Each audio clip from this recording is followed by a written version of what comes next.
So there's a couple cool things here, and this is something that I know when people are dealing with layers that people have never been able to actually tell me what the difference is between.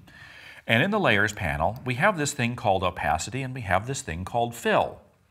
And what's the difference? And I'm going to ask people online, what's the difference between opacity and fill? And people say, well, it does the same thing. Well, if I choose opacity on a layer here, and I do that, and I'm going to actually move this over something, the opacity, sure enough, takes everything on that layer and allows me to adjust the opacity.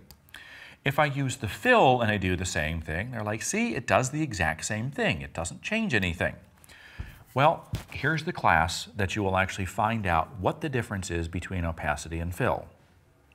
So if you just so happen to be on some game show, and you're asked that question, that $64,000 question, what's the difference between opacity and fill? You'll be like, right, that was the class I didn't pay for. So before we go on, make sure you press... It always happens. So the difference between opacity and fill in virtually everything that we do is never going to be noticed. But the one place that it does make a difference is this. So because drop layer effects are always going to be on pixels on our layer, if I were to go in and I were to take this circle layer here and I were to go in and adjust the opacity, you will see that every single thing on that layer is going to be adjusted. All of the pixels plus all the layer effects, of which most people's response is, of course, we're adjusting everything. But what happens if I would want to go in and I would like to do kind of like a ghost layer or a ghost button or a ghost shadow? How do you go ahead and apply something that doesn't exist? And you've seen those clear buttons, you know, that just have a little highlight or shadow and a bevel, but there's really nothing there. It's just the suggestion of a button. Because I need pixels on that layer, how can I do white pixels on a white layer that shows up white on a white background? Like this. This is where fill comes in.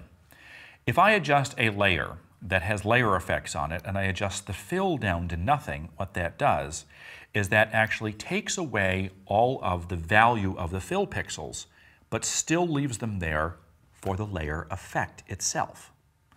So the reality of it is if I back off that fill layer or color of that goes away, and all I'm left with is the layer effects, because it needs something to work with. If I adjust the opacity, it does absolutely everything on the layer, including the effects. This just does the fill of the layer, and the layer effects exist at 100%. Yeah. So that's how you can go in. If I were to take the stroke off here and we were just going to do a bevel and emboss, that's how I could go in and do something to make a transparent button or object and actually have it be full-on layer effects, but nothing there.